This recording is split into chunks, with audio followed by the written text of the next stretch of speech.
Andrew Garfield is my perfect Spider-Man. The year is 2012. After 4 years of watching the Raimi trilogy over and over again, I was done. I was too mature, I thought, for the colorful and childish tone of the Tobey Maguire Holy Trilogy. I was ready for something new. In my newfound growth, I wanted grit and darkness. I wanted scary villains, and not a dorky protagonist, but a cool one. And I got it. I remember seeing The Amazing Spider-Man 1 in theaters. While others were groaning about how Sony didn't need to reboot a beloved character, I was ready for a new iteration of the Scarlet Spider. And what I got was exactly what I was looking for. Andrew Garfield's Spider-Man brought something new to the table. Charisma. Tobey is great, but I wouldn't exactly call his Peter charismatic, would you? Oh boy, yeah. But Andrew's films are just full of this edgy slickness. The sun reflecting off the shiny lenses. The fluid yet powerful web slinging. Everything about it seems so fresh, so new, so shiny. And then, you get a little older, you revisit these films, and you realize, oh, these movies kind of suck. But what does that mean? Does that mean that the feelings you felt when you were younger were wrong? That you were simply misinformed into thinking that these were entertaining films? Of course not. Those feelings were real.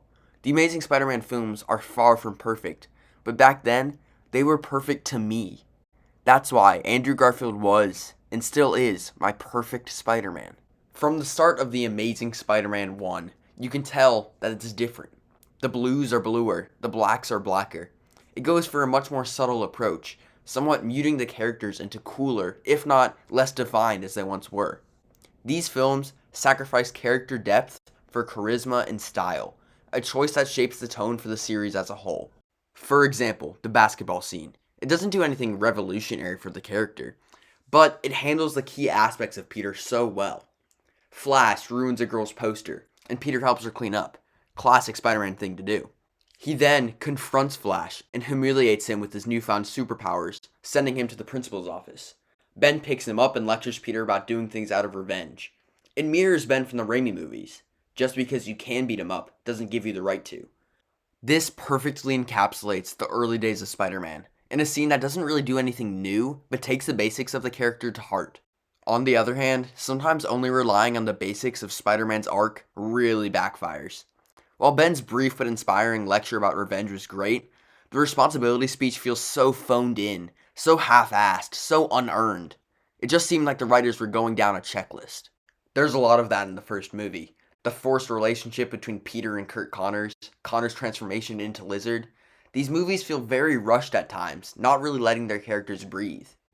But throughout this film, it becomes apparently clear that Andrew Garfield and Emma Stone carry this entire movie on their backs. I complained in my Tobey Maguire video that Garfield's Peter is way too cool, and my opinion hasn't changed on that. But like I said, that energy is exactly what I needed when it came out. And while the film itself struggles with going in depth with Peter's character, Andrew does it perfectly. It's clear that he understands the character of Peter Parker way more than the writers ever did. He adds these hidden details and mannerisms that were definitely not part of the script to create a natural and even pretty comic accurate portrayal of Peter. His performance is doing all of the work, not the writing. I've talked a lot about Peter, but not a lot about the webhead himself. At least in the first movie, his Spider-Man feels a little bit off rewatching it now. And that's because the reason he becomes Spider-Man is out of revenge. It just doesn't feel like a very Spider-Man-y thing to do. And while they do fix this halfway through after he saves some kid, it still feels so off to me. But of course I liked it when I first came out. It was edgy and dark, a polar opposite of Raimi's more lighthearted films. And when Peter puts on that suit, his whole persona changes. Tobey felt pretty similar to his alter ego, still being awkward and goofy. It's you who's out, Gobby. Out of your mind. But Andrew's Spidey is genuinely funny. He plays with criminals, makes jokes to the police literally trying to kill him. It's less charming and more mean, which I think really works for the tone. While it takes Andrew a little bit to get his gripping as Spider-Man, he ultimately delivers an extremely solid performance. One of my favorite sequences was when he was limping across the city to Oscorp, and the people of New York help him across the way. It just felt so true to the character, and Andrew is to thank for that. Along with the great understanding of Peter Parker, and the darker take on Spider-Man himself, Garfield's performance in the first film really works for me. And as for Emma Stone, there's not much I can say that hasn't already been said. Her chemistry with Peter is just so good. It barely even feels like they're acting, just someone was secretly filming while they were flirting. She just seems very natural at almost every moment, mixing perfectly with Garfield's suave attitude. While our main stars are brilliant, the rest of the actors seem very lackluster. Kirk Connors is just such an uninteresting villain in this one, which is disappointing because I think he's a really good actor. His motivations are extremely unclear, switching from trying to save the city from the evil doings of Oscorp to trying to turn everybody into lizards. It just makes no sense, and his lack of character development doesn't help that at all. His character wasn't too bad for most of the film, simply because the focus was more on Peter for the first 2 acts. But by the time the third act rolls around, the lizard just becomes unbearable. The Amazing Spider-Man 1 is hardly a perfect movie, but for the first 2 acts, it delivers a very solid Spider-Man origin. And at least back in 2012, it felt refreshing to see something so different from Tobey Maguire's interpretation. Back then, Andrew Garfield was my perfect Spider-Man. And then, The Amazing Spider-Man 2 came out. Horrible, horrible dialogue, overstuffed plot, cringy music. This movie in every way, shape, or form was a failure.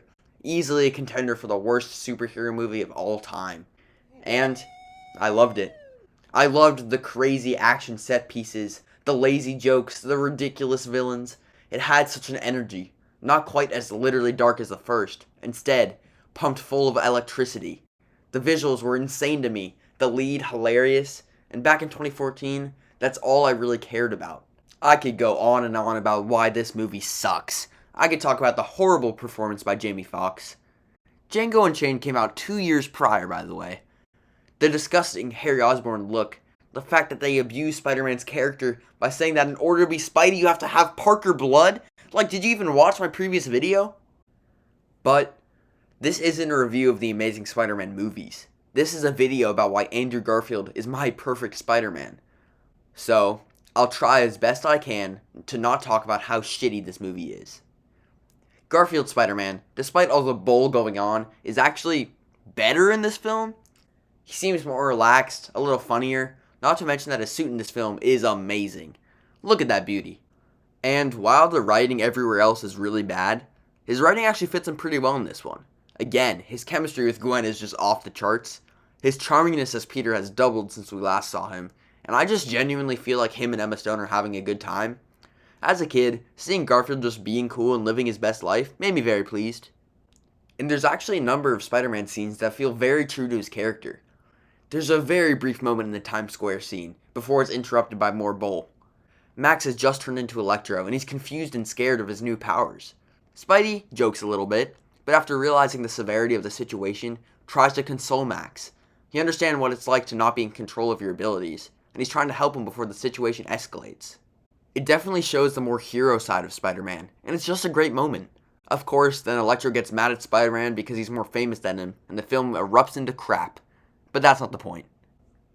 I just loved everything about his Spidey. While the rest of the film was everything but, Spider-Man himself was just so good. Even if the plot was crappy, I could rely on every action scene being an absolute joy to look at. The blue of Electro was just so cool to me, and that final fight is just so visually and aesthetically pleasing. But then you're reminded that this is the same scene that Academy Award winner Jamie Foxx performs dubstep. I hate this song! See, these films can be as shitty as can be, but when you're a 9-year-old and the fight scenes are spectacular and the lead is likable, it masks all of that. I won't care about the stupid plot. I'll be too busy marveling over Spider-Man's new suit.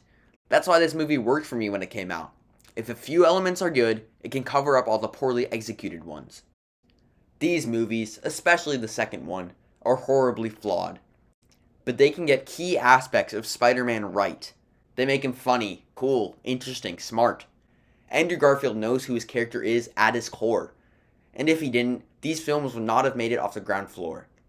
When you're in elementary school and you think you're the talk of the town, these movies fit your narrative.